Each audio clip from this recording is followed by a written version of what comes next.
I'm a farmer from the Arvin area. Everybody know where Arvin is?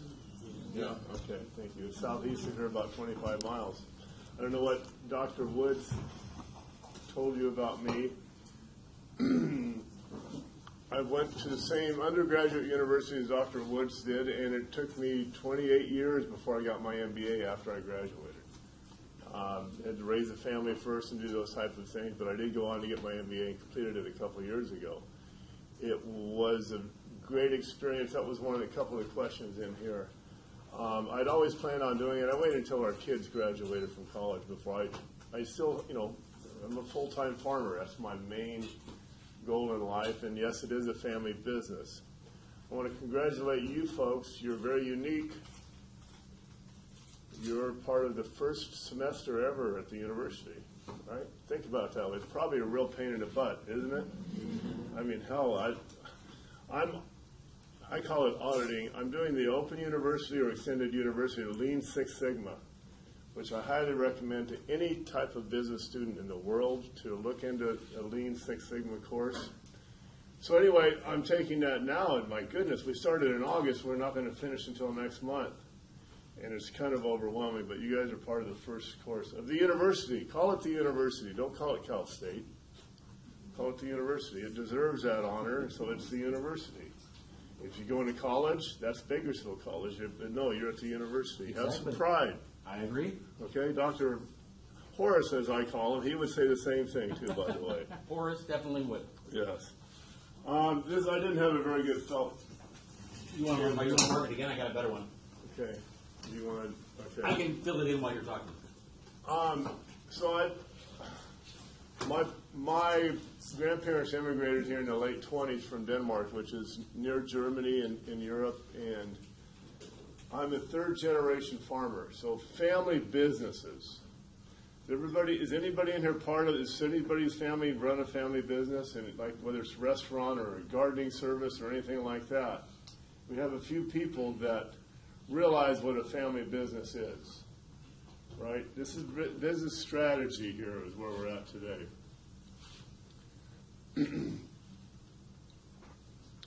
You familiar with the early adopter, the innovator, early adopter, late arrival, and laggards? No? Dr. Woods, you don't taught them the good stuff? You don't use that anymore? That's in their text, but we didn't talk about it a whole lot in class. Okay. Here's a diagram from a typical family business. Okay. This person here, he's in charge of everything. Accounts payable, receivable, HR, controller, and does budget and finance and that type of thing. Okay. Here we have the boss, and here we have the son of the boss. Okay? So what is this? Grandma. Perfect, yes. And in my family, this is grandma, okay? And then there was my father, then me, and anyway, don't cry for me or anything, but that's the way a lot of family businesses do, because at one point, she did this, and he did that, and that type of thing. Everybody has some skin in the game. Everybody works a little bit harder for some reason. What you do become was if it's in your text, we're going to call it the innovator. Then there's the early adopter, late adopter. Now these are business strategies in my mind. And laggard. Now this could also be the people that sit in the back of the room, the laggard, okay? The ones that aren't involved or something, but if you take it, farmers, family farms, since it's all a family business, the family generally has just all of their money in that farm or in that business, in that restaurant, paying the lease for the restaurant, buying the new lawnmowers, whatever that business is, the mechanic shop.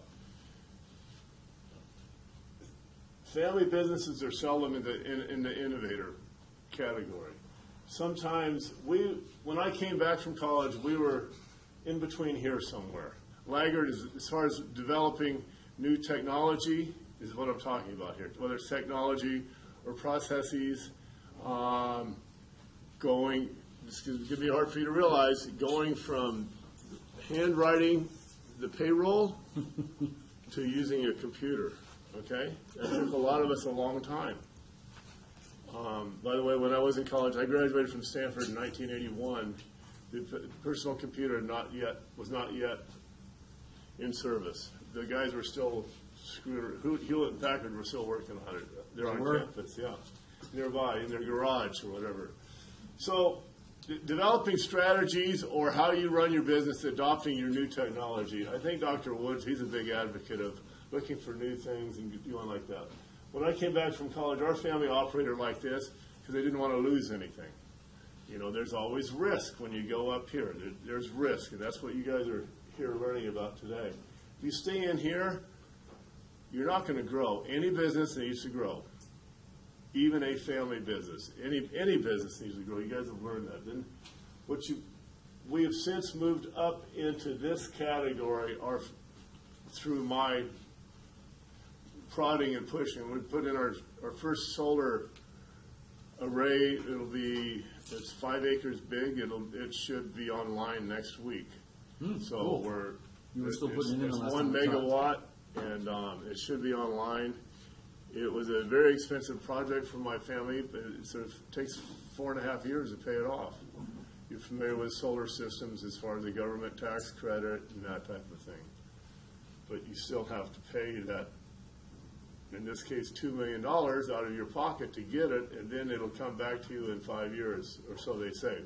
So if you're the naysayer, you're the laggard, you say, well, I'm going to stay down here because that's not going to work for me. If you get up here, you're going to move ahead, and then after the 4.5 years, then you generate the revenue that makes you better.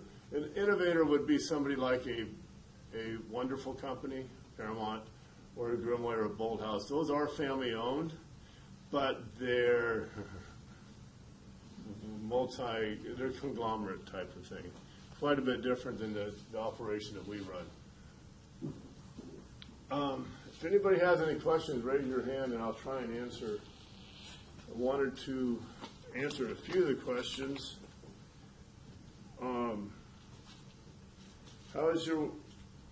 Devin, how has your work-life balance changed throughout your career? It's changed quite a bit. I used to work physically, irrigating or driving tractor or whatever I had to do at that stage. And now I wish I could be out in the field more. Straight 7 days a week type of thing, and the hours were uncontrollable. But in those 30 years since I've been farming has gotten milder. I don't know if anybody's family has ever worked in farming as farm labor. I would imagine somebody has, whether it's grandparents or not. We don't physically sweat as hard as we used to because of some good rules and regulations, and also because of the common sense of the growers themselves. We're not going to get into any labor discussions or immigration here today because that's not what I'm here for. We carry 20 employees year-round, and they work for us 5, 6, or 7 days a week, whatever we ask. 12 of those guys have been with us for 30 years. So I've watched their kids grow up on the ranch, and now they have kids, and they have grandkids, and that type of thing. That's the way we try to do things. Mentioned, do you understand as far as adopting technology that one might be way out there that looks sexy and new and everything else like that, but it generally costs money. That investment is there. What's the payback on it? Well, there's nothing that's guaranteed to payback, that's for sure. We recently had an election, and so some stocks went like that and some stocks went like that. Okay? That's what happened. A lot of them went up because of one thing, and some of them went down. What's going to happen to solar energy now? What if, there's a lot of solar outfits running around that have a lot of advertising going on right now. That seems to be one of the new Well, it's definitely worth it. But, so those companies that are doing like this and setting all-time highs as far as sales and installations, what happened to them with a turn of events, whether it's the political makeup of this country or not? Nothing's for sure, right? You could have invested in that company that was going like that last week, 2 weeks, 3 weeks ago. In the following week, it's doing like that because of the unknowns. The unknowns. The world is ever changing. Who would have ever thought that Great Britain would leave the EU? I didn't think that was possible. You know, they're part of it. They'll be there forever. That's what I thought too.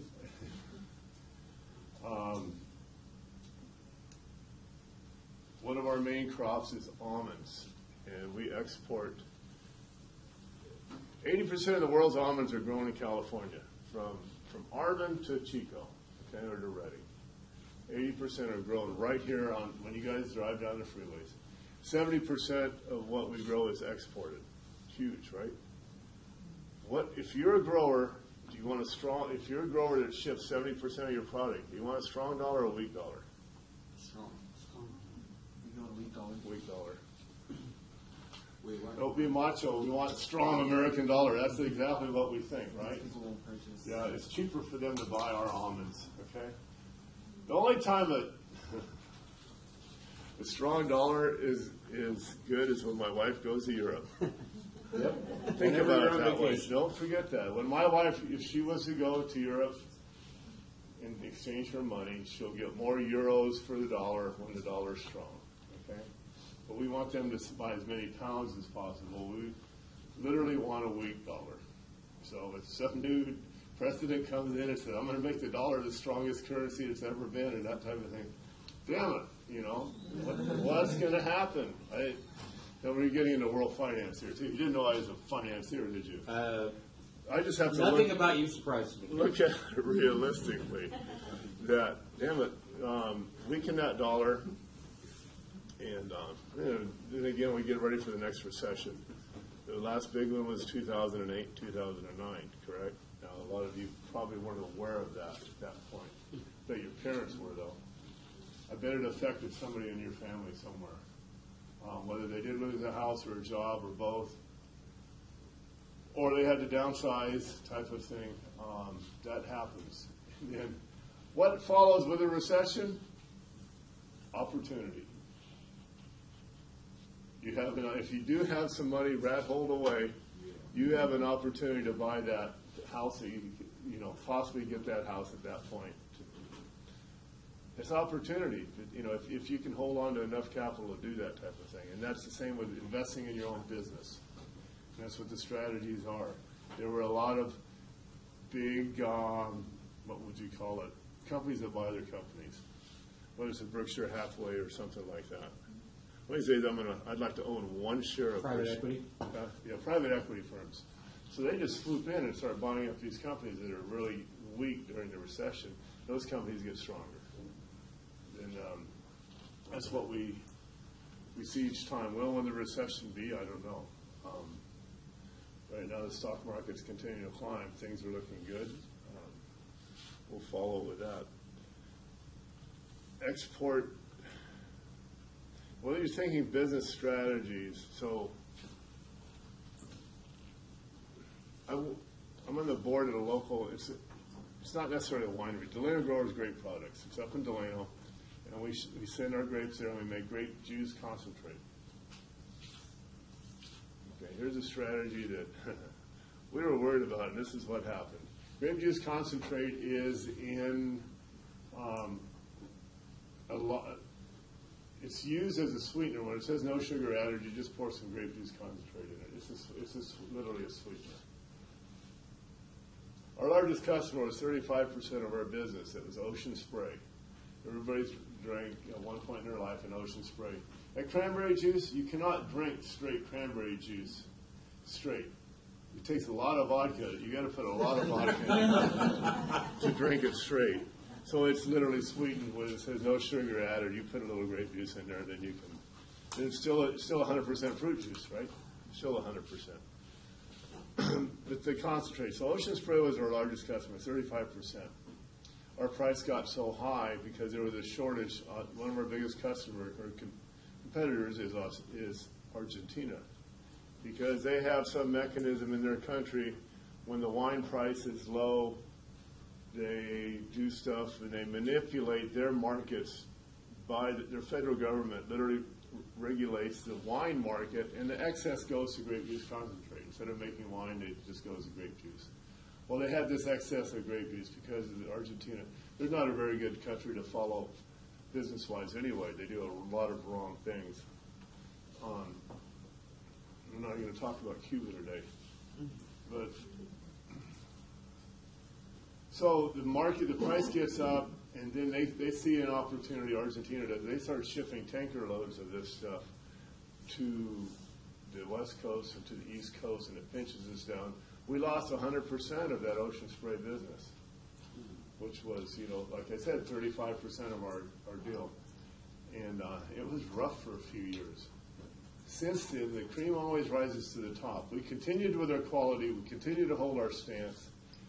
Ended up selling a lot of our juice to the wineries, which isn't a premium market. When you put our grapes from Arvin, Lamont, Wheat Patch, and Delano, they don't make the best wine in the world, right?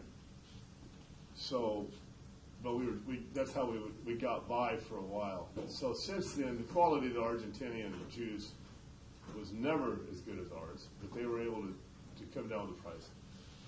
We learned a lesson. Don't have 35% of your business with one customer. Out of the 300 customers we had, 35% was with one. Be aware of that. You'll hear attorneys say that too. I don't know why I said attorneys. I guess a CPA, unless you're an in-house CPA, you don't want just one or two accounts either. Nope.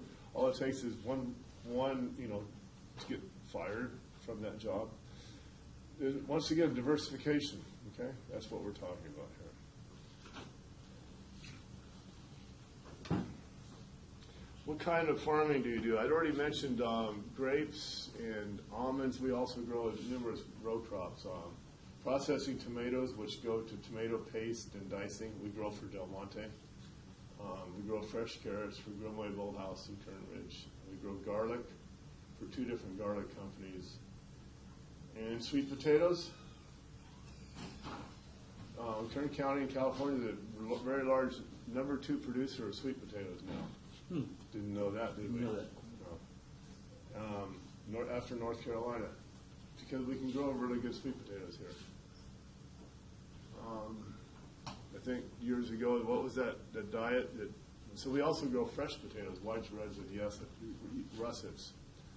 And years ago, there was a diet that said don't eat potatoes because of the carbs, the non-carb diets. So that really hurt us badly, just because a few people think they have a better idea of how to eat healthy. That's important. So that's the type of farming we do.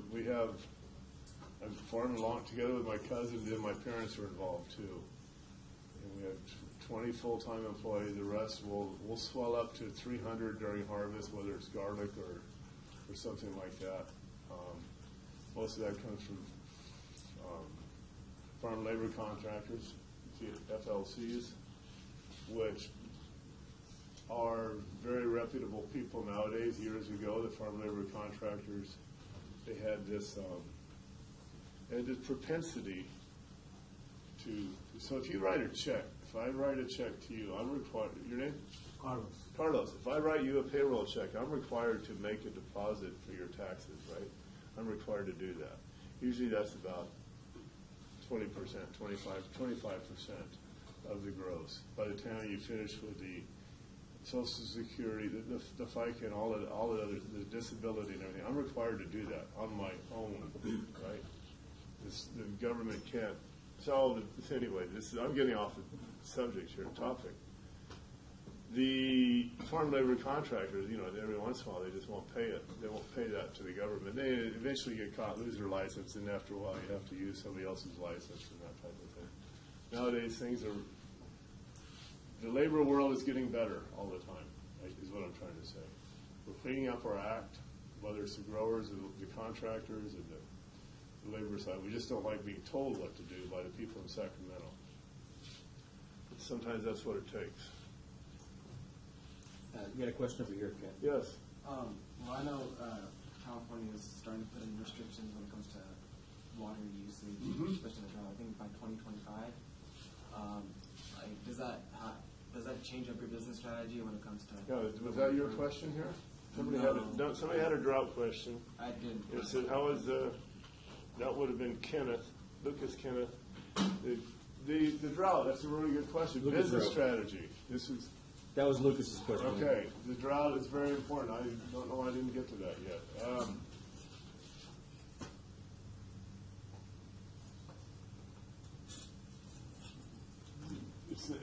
We definitely have a drought. We've got a climate change of some type. I don't know whether it's human-induced climate change or what. We're not getting into that discussion. You guys are familiar with the 99 corridor that runs from Bakersfield to Fresno to Madera to Modesto? And there's the I-5 corridor. You drive up, do you guys take I-5 once in a while? Okay, so what are they? 35 miles apart, 40 miles apart. That's the dry side, this is this side. That side is actually pulling water from this side at this point as we speak. That was the last stuff that was farmed. When I was driving off to college, that was farmed in crops that only use 2 to 2.5 acres foot of water a year. Now the crops that are planted there use 4 acre foot a year. That means this much water every year is used on that acre, 48 inches. Okay? That's what an almond tree uses. Grapevine uses 2.5 to 3. Cotton only uses 2 acre feet. Alfalfa uses 4 acre feet for consumption. So what we're doing differently, we used to do a lot of double cropping. Our water table is dropping. Business strategies, we're managing our water systems now and still not. The solar farm is going to benefit us on the energy side of it. And it's really the time of use. As far as peak time, peak and off-peak, peak is during the summer months, last part of spring and into the middle of fall. That chunk right there of 5 months. From 12 noon until 6 p.m., the hottest part of the day. The actual power, the energy rates double during that time of the day.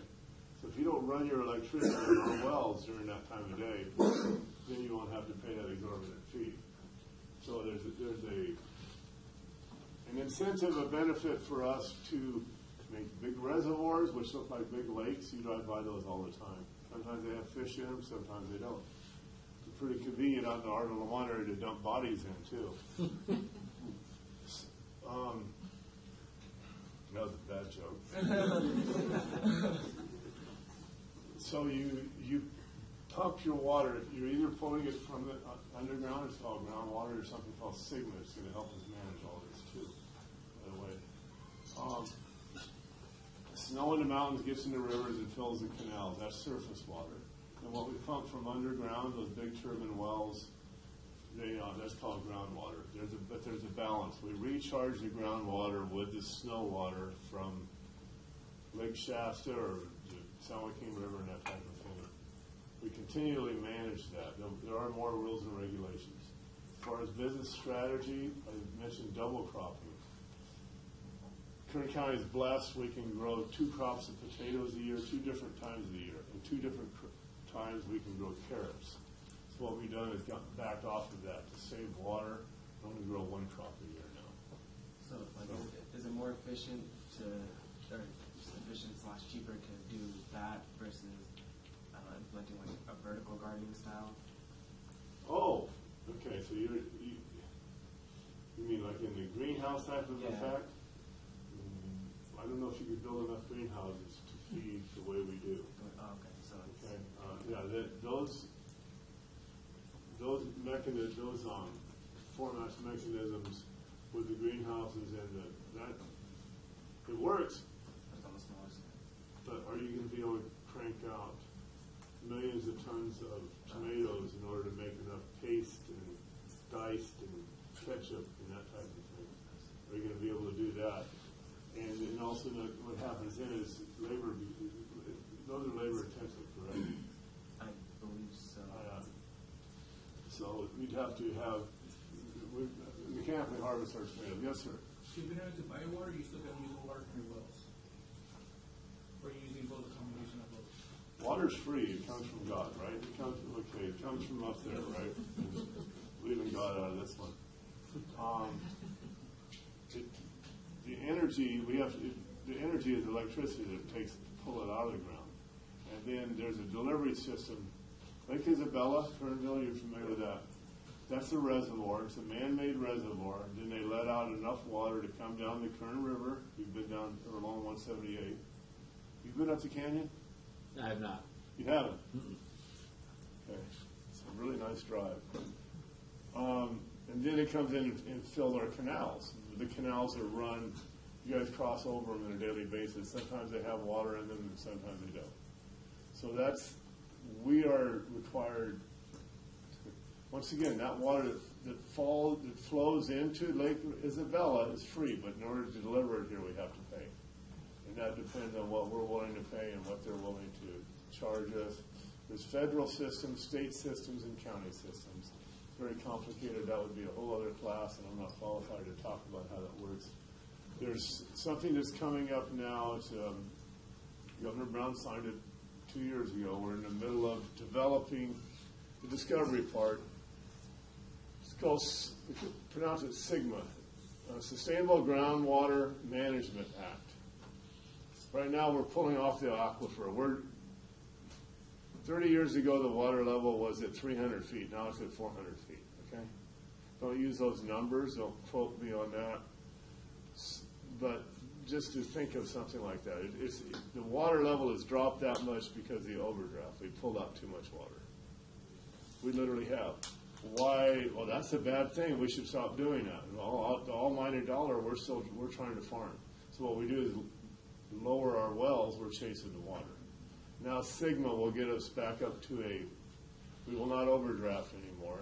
Some years, instead of planting 100% of our 2,500 acres, some years I'll only be able to plant 2,000 of it, or farm 2,000 of it.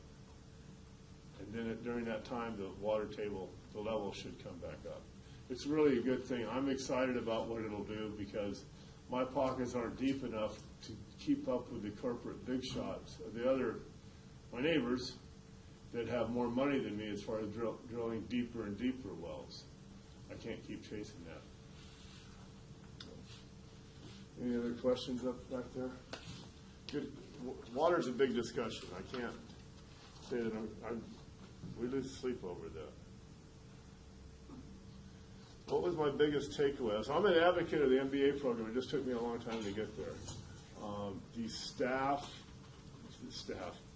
yeah, they're all PhDs here at the university, very qualified. Who has aspirations of joining that at one point? MBA. Hopefully half of you will raise your hands at least. But it's definitely worth it. I took it as a night school program, and back when it was a quarter system, I finished in 2 years. So, and then it's amazing what happens after you have an MBA. People realize that. It came from Cal State University, Bakersfield, but they realize that, and all of a sudden you have another sense of prominence,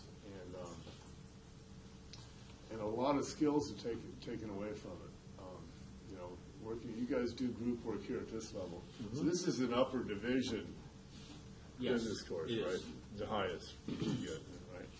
So I see what you're working on, but large advocate of continuing education. That's why I said I'm basically sitting in on the Lean Six Sigma course, and that's very impressive. I could have used that years ago, just the concepts of it. Design, measure, analyze, implement, and control. All that type of thing. My hour up? Nope. Doctor? Nope. You got 20 minutes left. What is the most difficult aspect in your line of work? Well, a lot of these things fall underneath me, and it's in our business. Say that you're I guess I would be called a CEO at this point in my life. And we have the other board members. If I make a few bad decisions, I get fired by the company, by the board of directors, or that type of thing. But in this sense, I have my own money in it. I have other family members' money in it. Every decision I make, I have to take all of that into account. I can't make that rash decision that could make us or break us. You know, these millionaires, well, billionaires nowadays, each and every one of them had made one decision in their life. Dr. Woods has probably talked about this and knows some examples. And you say they got lucky, you know, they're not any smarter than the guy that's working for $50,000 a year, but they hit the nail on the head on that one shot, that type of thing. I can't really pull that off. I can't be the aggressive. I have to take into consideration our family business. So.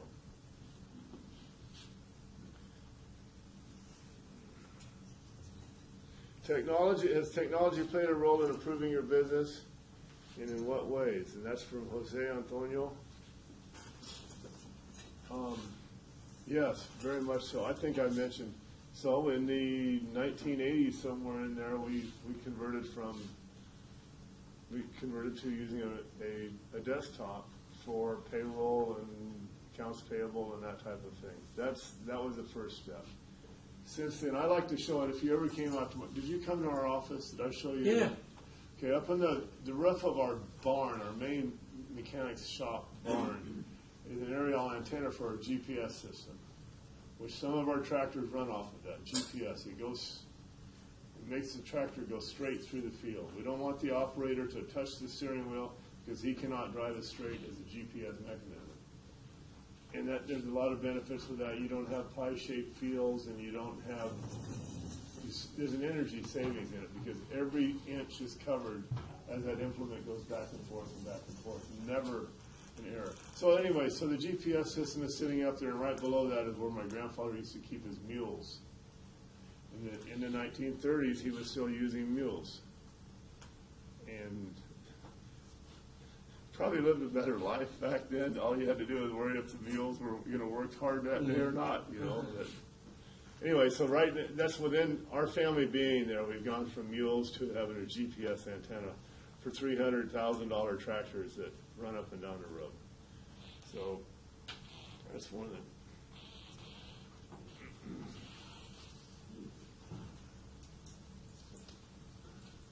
What's the hardest thing about farming? The long hours, change in weather, predictability, high amount of regulations, constant rise. Yes, and yes. That's what's the hardest part. The weather, we deal with the weather as we can. Droughts, high amount of regulation. I think Kern County is the highest regulated agricultural county in the state, probably the country or the world. More so than even Monterey County. Monterey's they're on the beach, by Monterey Bay in the Salinas area. We have more regulations here in Kern County than anybody. For the safety of our people that live here, I live on the farm. When I spray something next door to my house where my kids used to play, they've moved on now, but you have to realize that I'm not going to do anything that would be detrimental to the environment or the people around me. I'm involved in it to that extent.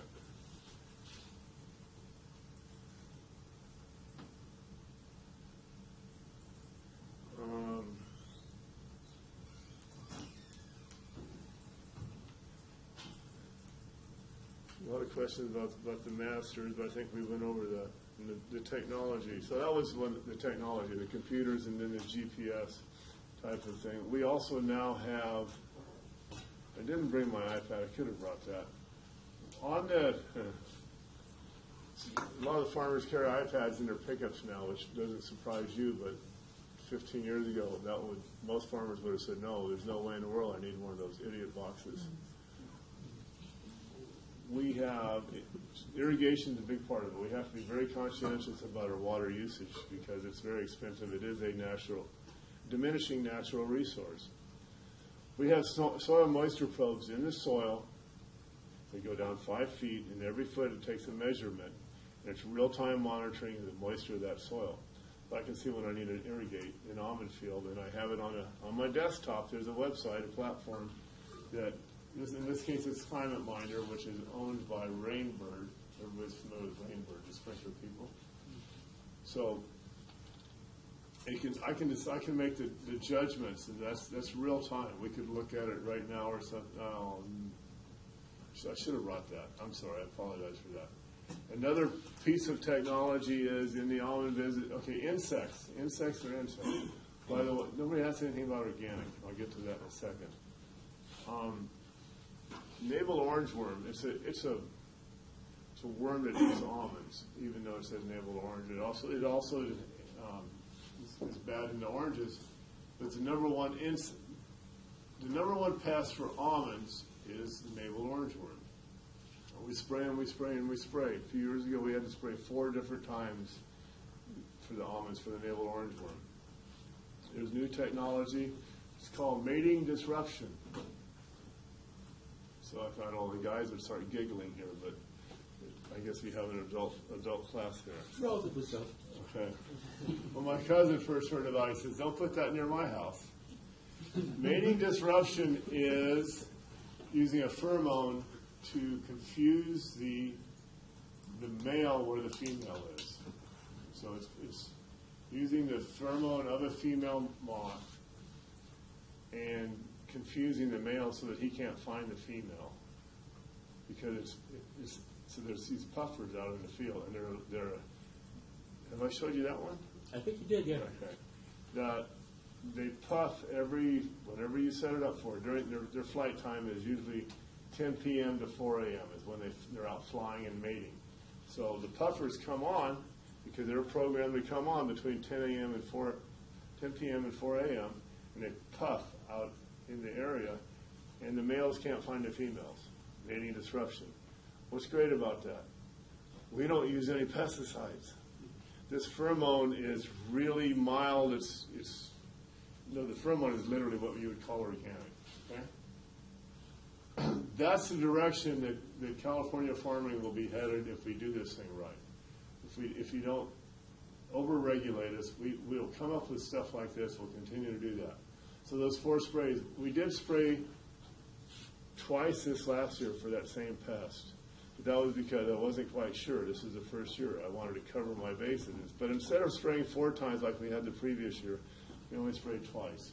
Maybe next year only once. So if we could reduce the number of times through the field, which is an energy savings too, whether it's fuel and emissions. Every time I drive a tractor through the field, there's emissions, whether it's diesel or gasoline or anything like that. And then not putting as many pesticides in the air, or just plain using pesticides. So the innovative technologies are there. So on that, and then this is how crazy. So that we have traps out in the field that catch these moths. It's like flypaper, a sticky trap. And every night or every morning, whatever time it is, it's said, it takes a picture, it sends it back to the lab, and they count the number of moths that it caught that night. Pretty impressive technology. And then we can monitor from our desktop how many moths, which are the adults, how many moths put it out last night, and that type of thing. We have that technology now. We don't even have to go in the field and run it up. We still do to back up. But what we're doing is monitoring, so we put those traps also in the fields, and we don't have the mating disruption. We do it that way. That's the wave of the future. More techniques like that. And I'd mentioned something about that being organic. The pheromone itself is organic, but the propellant is not. The organic people won't let you use it because it has a petroleum-based propellant. So propellant? It's an aerosol type of thing, right? Okay. The propellant that comes out of an aerosol can. You've seen in whether it's public. Sometimes that's motion detector, but they have the psh, psh. Well, that's what this literally is. Okay, that propellant. Anyway, we're working on that. That propellant they should say it's okay. Anyway, that's the difference. So it's not allowed to be called organic because of the propellant? Yeah, you can't use it in an organic system yet. You can use these sticky papers, and you can hang them on one in each tree, but that's one in each tree, and it'd be a lot of papers to hang. No kidding. And you'd have to update them, as opposed to this firm one that gets puffed out every, whatever it is, every 5 minutes they send out a little puff type of thing during the night. Confuses the mail, and it works. Anyway, organic farming is growing. That's a new frontier. A lot of large companies, many of the growers in Kern County in the southern San Joaquin Valley have an organic entity. We do. It's at this point 10% of our farm is organic. That includes tomatoes, potatoes, and some of the grapes. The money is there. That's why we're doing it. That's why farmers are organic. I want to be organic because it's healthier people. Yes, that's what we're doing too. But in our minds, we are healthy already. The consumers, well, it costs more to produce organic food. There's also not enough nitrogen sources in the world to feed the world. You'll hear some people, and I'm not you're recording me. Want me to stop? I've been to a couple discussions where the brave man got up and said, what would happen if there was an edict, if the whole world had to go organic next year? How many people in the world? 5 billion? 7. 7 now. Okay, wow. 7 billion. They said, well, 20% would die within 2 years because there's not enough nitrogen to grow the corn and the wheat and the rice, the staples that most of the world, you and I, we have potatoes and corn and rice, and we have plenty of it. But the majority of the world, there's still only 300 million Americans, right? So we're a very small part of that 7 billion. Mm-hmm. So there's 5 billion of them that literally subsist on their rice and their wheat and their corn and their flour. There's not enough nitrogen. There's not enough cow manure. Organic nitrogen is what I'm saying. Not enough cow manure to sustain that level of staples for people to eat. So we got to watch out as far as flipping the whole world over to organic, because it will not work. It'll be mass starvation.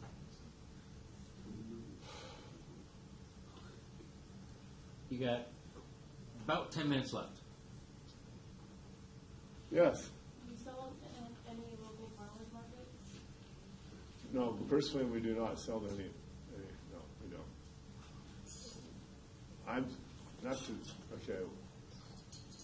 That's on a small scale, and we're kind of, I don't want to say above that. We sell stuff by the truckloads, by the thousands of pounds and that type of thing. I'm a big advocate. My wife and I we fraternize the local farmers markets, whether they're organic or whatever they are, whenever we can. That's a different industry than what I'm involved in. I'm in production ag type of thing. Yes. So you say you grow various different Row crops. crops. Uh-huh. I'm assuming they're all based on different times of year, so you're making a profit every Well, it's also diversification, having a diverse portfolio, right? You don't have all your money in one stock, probably. Hopefully you didn't have it all in whatever bank went down most recently. There you go. That's terrible.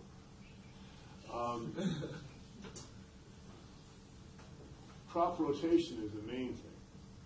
Okay? If you continue to grow the same crop, your production and your quality will go down, and you'll be harming your soil. You're overmining the soil. You need to continue. You'll grow. We used to have when we grew cotton. We haven't grown cotton for a while. Cotton. I loved growing cotton, but it became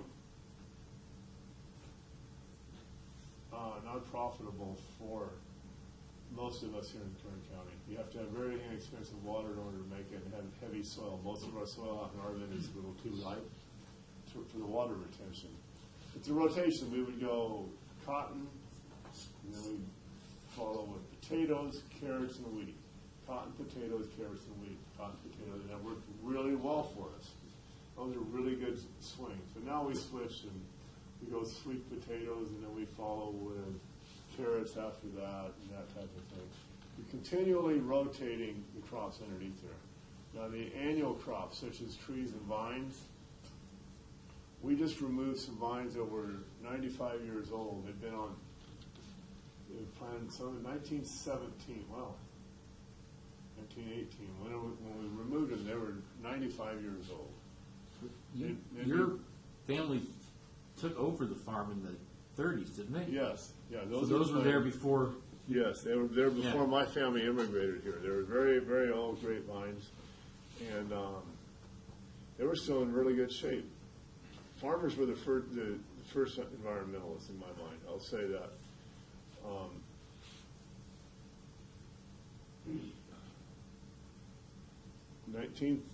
The first field that my grandfather and his brother bought was from the Bank of Italy. Anybody know who that is today? Yes, correct. Amerigo Vespucci. Well, maybe that's how they came up with it. Well, it was Bank of Italy, and then I think that somebody in their what do you call it, department, their PR department said the reason that you're not getting everybody's deposits is because you identified as Italians. If you change it to America, you'll have a broader spectrum. But they bought it from the Bank of Italy. Is it foreclosed? They bought it in 1931. What happened in 29 or 30? What was that? Great Depression. Another depression, more so than a recession, right? Availability, opportunity. That's what my grandparents seized on then. They didn't have anything. They had $50 to their name when they came over here from Denmark. So obviously there was an opportunity there that we'll probably never have opportunities like that. Then they didn't have any money. They just, the Bank of Italy said, we need somebody to farm this. Here, please take it. So there's your opportunity. That was following a recession that became a depression. There's your opportunities. Your opportunities will come if you can save it up and have a good credit rating. Yes? I'm just picking a couple here that we haven't gotten to Oh, yes. yet. Aziz, who's usually here but not there right now, had a nice question. What is the best advice you've ever gotten from a mentor? And I'd be interested to hear what mentors you've used because you've been in a sort of non-traditional mentor situation for a lot of your life. Yeah, it's hard to call. In my case, without being disrespectful, it's hard to call my father my mentor. He was hard on me. He didn't think I necessarily needed college, that type of thing. That's why I avoided that. I had many mentors that have, the ones that I've latched onto have been advocates of education, furthering yourself in education, not just going on to school, but going to those courses and seminars to continue the education in your specific field, no matter what it is. If you're a welder, continue to take welding classes and improve yourself in the welding sense, that type of thing. If you're a salesperson or a real estate person, continue with that and broaden yourself on that. If you're in real estate, really learn how the financial side of it works. Don't just hand it over to somebody else. Continue to improve yourself. Broaden yourself on that. I've learned about other crops that I'll probably never ever grow, but it's helped me on my base knowledge of other crops. We market differently. I've had some marketing mentors, and some of them are from up in Delano. Some of our crops we grow in a fresh market, which whatever the market's willing to pay us that day. Some crops we grow for Del Monte tomatoes. When I plant, I know how many dollars per ton they're going to give me. I just need, and I've got a budget. We have 14 different crops in our ranch, 14 different cost centers, right?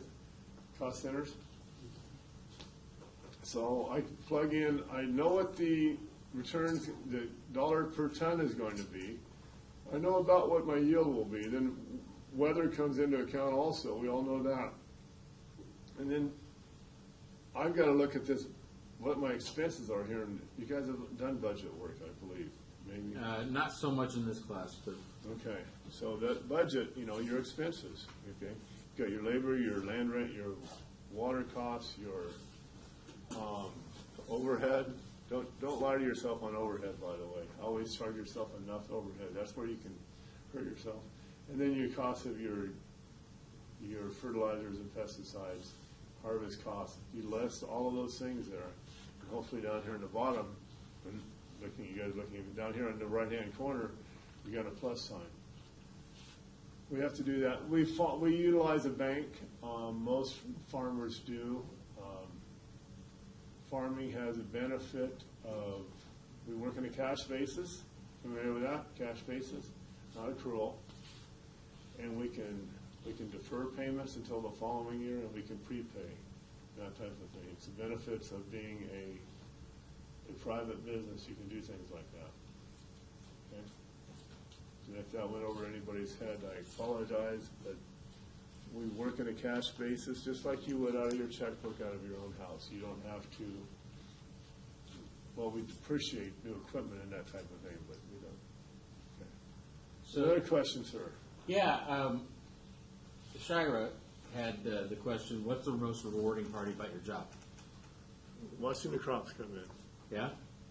Watching the crops come in, knowing that we did the best we could, the team, all of the employees, we did a good job, and watching those trucks leave the field and getting the grades back. Every load that leaves our field, we get a grade, a quality grade of some type back, whether it's grapes or tomatoes or potatoes or whatever, knowing that we did the best we could, especially with almonds. I recently been elected to the Blue Diamond Board of Directors. You familiar with Blue Diamond almonds? Please, I should have brought you some almonds today. Damn it. It's okay. What was I thinking? Next time. So I represent Tulare County and Kern County on the Blue Diamond Board. So that was because of my MBA. And the chairman of the board, he's up in Chico, and I'm down here in Cal. So he's in the northernmost part of the state, the chairman of the board, and I'm in the southernmost part of the state. He also went to Sanford, Dr. Woods. Who? Dan Cummings. Okay. The chairman of the board. But he didn't go to Cal State Bakersfield, University of Bakersfield. He went to Harvard for his MBA. So. Slightly different. What? Only slightly. He sits right next to me. I know. Yeah, I heard that. Sits right next to me. I know. So the value of a Cal State MBA right there. Yep, that's right. I really believe when I put it on my biography, my campaign statement, putting Stanford and Cal State University Bakersfield, I think the MBA probably carried more weight. I really do. And then my life experiences and that type of thing. But it's anytime you can put a diploma down in the year, but the year, don't just put studied business at CSUB. No, put the year you graduated down. No, otherwise you leave that open. Who knows? Type of thing. Well, that pretty much brings us to 2:15 and the end of the time. Let's give Kent a big round of applause. Thank you, sir. Thank you. I'll see you a little later. Yes. I've got a conference call. Okay. But I'll be back. No problem. Thank you.